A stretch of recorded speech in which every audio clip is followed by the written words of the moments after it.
Chapter 2, the Heifer, page 35.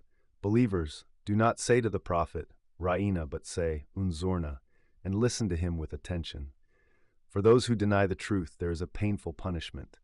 They who deny the truth from among the people of the book, or from among those who associate partners with God, do not desire that any good should be sent down to you from your Lord.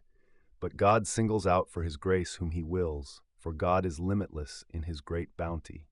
If we abrogate a verse or cause it to be forgotten, we will replace it by a better one or one similar to it. Do you not know that God has power over all things? Commentary by Maulana Uxquran. Another gambit of those who deny the truth was to sit in the prophet's company and, by playing on words, make a mockery of his teachings. For instance, instead of using the unambiguous Arabic word for may we have your attention, unzurna, they would say ra'ina. Ra'ina, when pronounced properly, has much the same meaning as unzurna, but with the protraction of the second vowel, it becomes ra'ina, meaning our shepherd, and with the protraction of the first, it becomes ra'ina, which means idiot. The Muslims were told, therefore, to avoid ambiguous words and to be quite clear in their speech. Words with a derisive shade of meaning should be especially avoided. Furthermore, they were enjoined to pay close attention to what the prophet said and to try to understand it on their own without resorting to excessive questioning. Receptiveness rather than obstinacy was to mark their attitude to his instructions. This was the way to gain faith, and it was the consolidation and strengthening of faith that was to be sought. The believers were also told not to be jealous of another person's valuable possessions, for it was God himself who had bestowed that particular blessing on his servant. God himself decreed that the prophet be the recipient of divine revelation. If one were earnest in seeking to learn from him, one could share in the blessing he received. Chapter 2, the Heifer, page 36. Do you not know that the kingdom of the heavens and the earth belongs to God alone, and that there is no protector or helper for you besides God? Do you all want to question your messenger just as Moses was questioned previously? Anyone who exchanges faith for unbelief has strayed from the right path.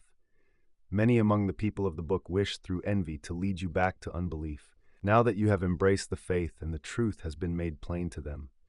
But you should pardon them and bear with them until God gives his command. Truly, God has power over all things. Commentary by Maulana Wahiduddin Khan. One who has discovered the truth by the help of God has to face stiff opposition when he starts to communicate it to others. One reason is that acceptance of truth entails negation of the self. People of high social status always find this hard, and none more so than the people of the book, who considered prophethood to be their exclusive right. Unable to conceive of a prophet coming amongst people other than them, they tried various ploys to turn people away from the Arab prophet. One of the theological objections that they raised to his teachings was on the subject of abrogation. Some of the Quranic injunctions differ from Mosaic law, so they would say, does God make mistakes in his revelations, that he sends down one commandment and then replaces it with another?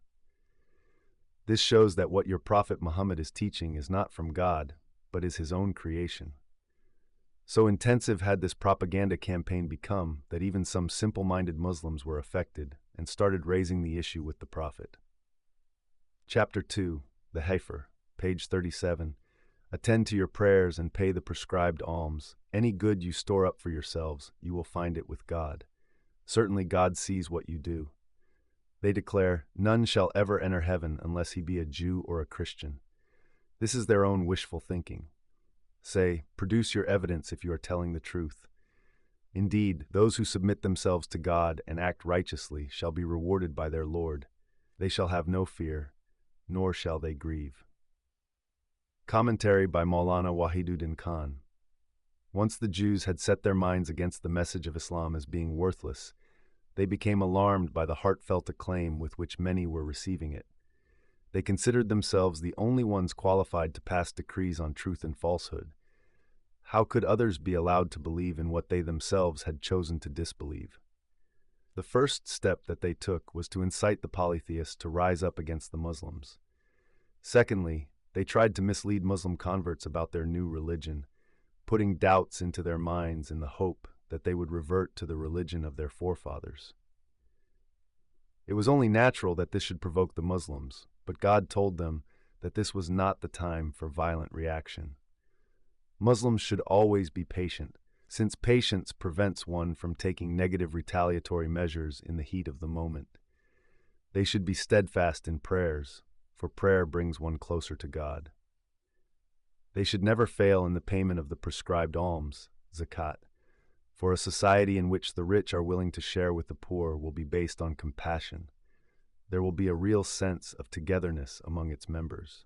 The Jews used to tell new Muslim converts that if they had to forsake their ancestral religion, they should become Jews or Christians. Being the descendants of saints and prophets throughout history, they were the ones who would go to heaven. But the Quran tells us that one does not merit entry into heaven by dint of belonging to a certain community. Everyone will be judged according to his own actions. National status is of no significance in the sight of God. To be sincere in one's faith is to become so devoted to God that everything else assumes secondary importance. Prejudices, personal loyalties, material or worldly interests should not come in the way of responding to the call of truth.